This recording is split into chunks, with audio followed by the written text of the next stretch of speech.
Here we are, part two, Morgan Tuck interview. I think you guys are really going to enjoy it. I think it was an absolute joy to hear about everything we talked about in this side of the interview. It's fun. It's light. It's like having a conversation. And we even made a declarative statement, declarative statement, if you will, about if and when the Connecticut Sun are sold or isn't, there is an issue with getting new buyers, anything that is business related. She will come on at a later date to talk through that if that's the case. But just enjoy it. Take a time out of your day and reminisce with one of the only 4-time national champions of this era. And I hope you enjoy. Talk soon. Let's get it. Let's get it. Let's get it. Let's get it. Yeah. UConn, baby. Home of the champions. Let's go. So if you're a UConn fan right now, and if you're listening to this, you probably are. Close your ears, because I know you don't like. I'm literally talking to them right now because they hate when UConn games are streamed, they don't like it. Yep. Okay, but even as an old dude, I've had streaming my entire life. I'm probably a little more tech savvy than some folks like my parents' age. Yeah. That being said, it's coming. The streaming of sports at a high level is not going away. So, especially for women's sports in particular, what does the WNBA have to do to capitalize on the essentially the double dip of streaming, right? You know, like if you're on a streaming channel like Peacock or Apple, not only do you get the media rights from them, but now they get to get the media rights from the sponsorships and commercials. So it puts more money in the player's pocket. It creates that investment that you're talking about. How soon do you think there could be some kind of, like, whether it's Unrivaled, could be the WNBA, whatever, there's going to be like a package of games that essentially is a very large one that's like all on streaming, that you're not going to get it on Ion anymore. I'm not saying you guys should do that immediately, but how soon do you think that ends up happening? I think it's, I could see as we get like a new CBA and the money is way higher than maybe what we've ever seen, and it's bringing in, some, especially with a lot of these expansion teams. So maybe like in the next few years, as we have kind of this kind of plan of expansion where even, the fees that ownership is paying is crazy compared to what it used to be. And there's like this huge jump in just like initial investment, even to get a team. I think that's when maybe you'll see some of what I consider more of like the complexities around streaming, right? That we haven't had yet, is as the investment continues to increase at a high level, there's more demand for it. And so if there's more demand from the people, it's more from the streaming companies, it's more from the different sponsors, right? So I think as it continues to grow over the next few years, I think we'll see a little bit of that. But just like NBA, right? Like there's so much streaming, or like you have to have certain packages. Yeah. I think we're a little ways away from that, but I definitely think it's going to head to that direction. I just think, we've seen it, and the NBA is a giant, huge corporation. So it's like, why wouldn't it head that direction as it grows? I just think it's kind of inevitable at some point. Yeah, without a doubt. Okay, so let's pivot back to Yukon Shock. What a segue, right? They obviously win their 12th national title last season, and it was anchored by the wonderful Paige Beckers, AZ Fudd, and the incredible Sarah Strong, whose family lives about an hour from me here in North Carolina. I've heard from her grandparents that they love what I do, and it's just like, wow, that's pretty cool. So my question to you around that team is, as a UConn alum and as a former champion, do you guys have, like, do you and former teammates like get together and watch that, or was it more just like in the chat? Like, how do you guys celebrate that 12th national championship?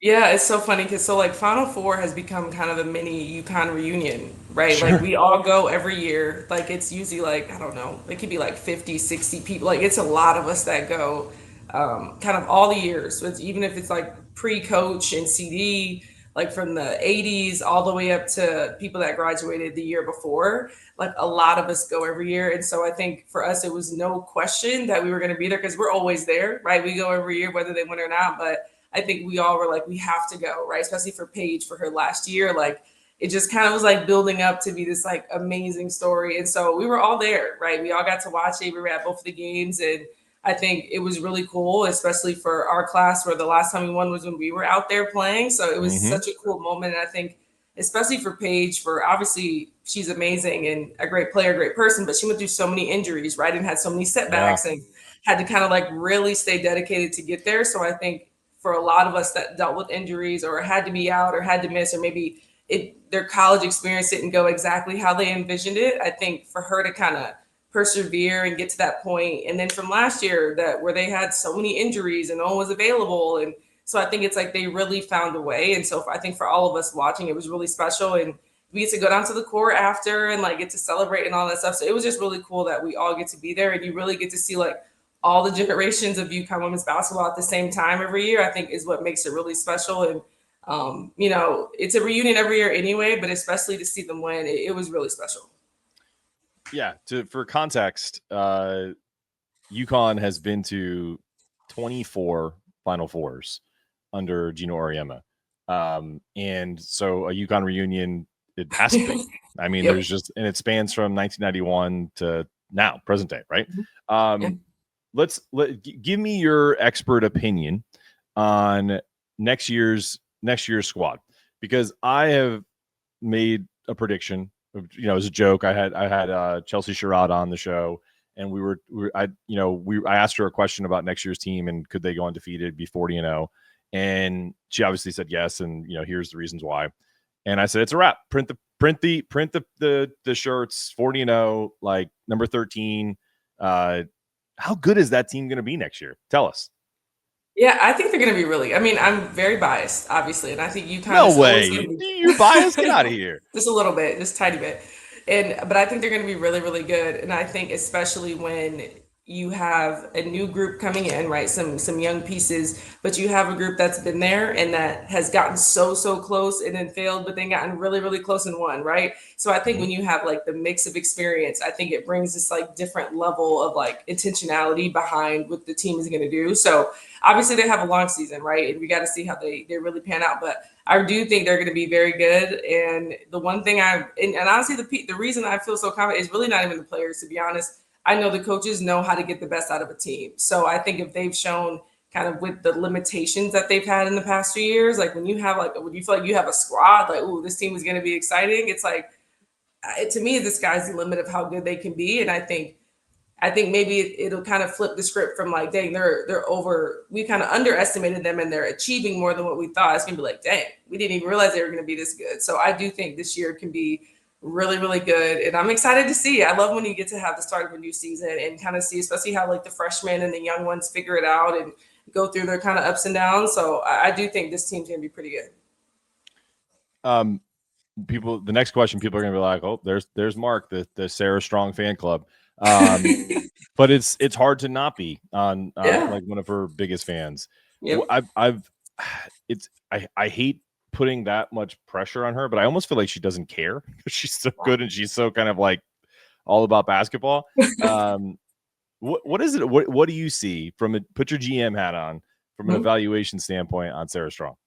I mean, she's got it. Like, I think it's easy to see. Like, if she was getting drafted, you know, if she could have came out after her freshman year, it would have been Paige and then Sarah, right? Like, there's no way that anybody would pass on her. I think you can just see first just how she played as a freshman, right? Like, she's ready and she really does have it. But even just like, she's super poised and just like and I don't know her a ton as a person, right? I'm like a little too removed right now, but she just seems like she has like a great head on her shoulders, right? And understands, she knows how to play, obviously with superstars, but still do her thing. And I think as someone who played there, to be successful as a freshman at UConn is difficult. It's hard. So I think for her to even do it there, and you know, she just seems like she's having a good time and, you know, just calm and not too worried about things. So I think I'm so excited to see just how she develops, even just at UConn and over the next couple of years in college. But yeah, she's going to be a special one. And I think she's one that all of us are like trying to, now we don't really know when people are coming out, if they can get a video, whatever. But we're all like circling whenever Sarah Strong comes out. Oh, she's gonna be gone pretty quick.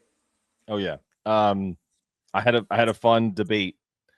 I think I did this a few times with Chelsea was one of them, and then any guest I had on, I always asked because I did just from I was putting on my GM hat and saying from all the perspective. Look, Paige Beckers is having seen her for the first time in person this year or this past year. She moves different. She's a special athlete, right? But in the real world, she has injury history. There's things to consider as a general manager, right?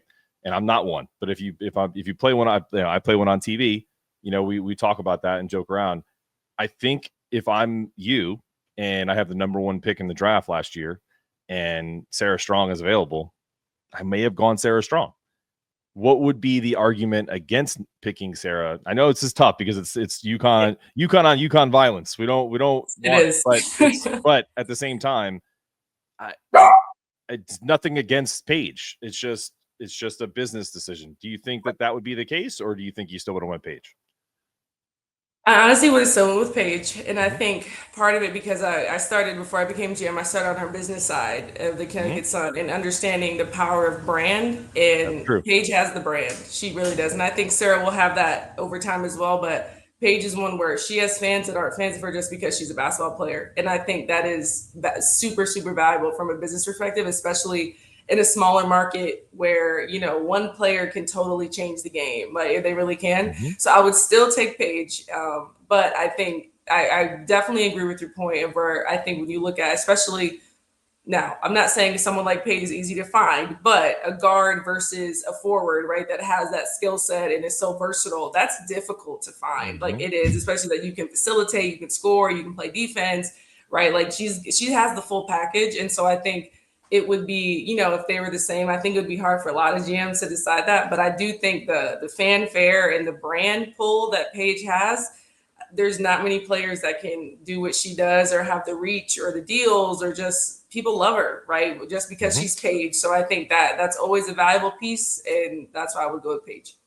Well, that's why I'd probably be fired as a general manager because I would have went Sarah. But you're right. But and honestly, I think Chelsea Sherrod had a similar answer where she just said, you can't think of just on the court stuff. You got to think about everything. And Paige definitely has that. Okay. Let's have a little fun. I was a very brief career in professional tennis. I was the Connecticut Class L state champion. Yes. Patting myself on the back, yay. And I'm old. So it was in 1999 when I won the state championship in Connecticut. So think about I don't know if you've ever played tennis before. So even if you haven't, I'm sure you're aware of the sport. What if you played and you were a professional player? Who would be your doubles partner from all of your teammates in UConn history? I feel like it would make my life a lot easier. Like her reach is crazy. And now I've never played tennis legit ever. We would play in the street, and when we were growing up. But if I was doubles, look, my lateral movement was never great. It wasn't elite. So I feel like I need someone with some length that could cover some ground. I think Stewie could do it. I like it. All right. I'm a big foodie. I love making food. I don't know if you like to eat out or you like to make homemade food. What is your favorite guilty pleasure food wise? Well, I'm super lucky that my husband is such a great cook. And so I don't have to cook as much, even though he probably wishes I did a little bit more.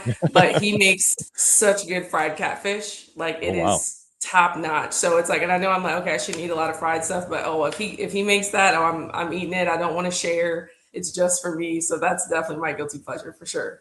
I like it. All right. I don't know. Okay, this is a better question. It's a Geno question, and then we'll let you get on with your day. You're a very busy person. Geno has been compared to the character from Up, right? If there was an actor that played him in a biopic, we have the Bruce Springsteen one that came out, the Bob Dylan one came out, Timothée Chalamet, and I believe I can't think of the other guy's name that plays Bruce Springsteen. Doesn't matter. Who plays Geno? I think He does look like the character from Up. He really does. I Oh think it yeah, was like when but AZ that's animated. meets. I need like a live Yeah. action person. Definitely, let me think. It has to be someone that's like, real, authentic Italian. They got to have it. I honestly, and this is not okay, this is such a bad answer because most people don't even know what he looks like, but because he's not even an actor. But I don't know if anyone's ever seen Coach Geno's brother. I think he's like and he might not like, he's like a younger version, I would say. And when I first saw him, I was like, whoa, you would think that's like his younger twin. So I'm going to say Coach Geno's brother. He could play him. I know he has his mannerisms, and he just looks like Coach like back in the day, when he had his like younger swag to him. So I'm going to go with Coach's brother. Okay. I got one for you, and I'm trying to pull it up. So I'm going to ask another question, and then we'll come back to it. Okay. Okay. So what was your favorite non-basketball moment that you can tell us when you were at UConn? Favorite non-basketball moments. I feel like there was a lot of basketball moments. Favorite moment, I would say. So I actually, when I was at school, I joined a sorority, Alpha Kappa Alpha Sorority Incorporated, and I think that was probably one of my favorite moments because it was really the first time that I had done something that wasn't basketball related at all. And like I got this like group of friends that like literally didn't know anything about sports or basketball. So it was like such a difference of like what I was used to. And like they're still some of my best friends to this day. And so I think that was probably my best moment. What made you do that? Just out of curiosity, because I didn't know that.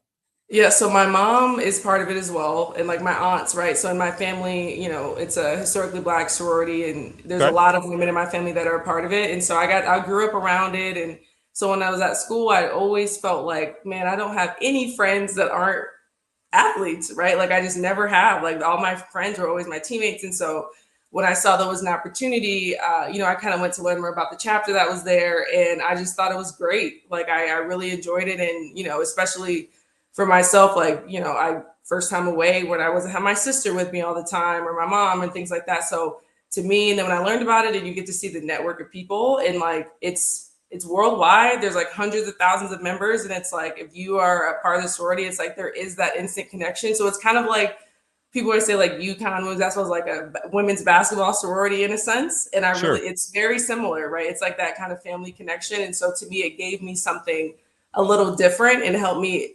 experience what is life like without basketball, or if it's not because I'm a player or because they were my teammate. And I think it's brought me, like, I'm still a part of it. I'm in a chapter here, like a graduate chapter. And so I think it's brought me this like really cool other part of life that I get to escape from sports, which has been very helpful.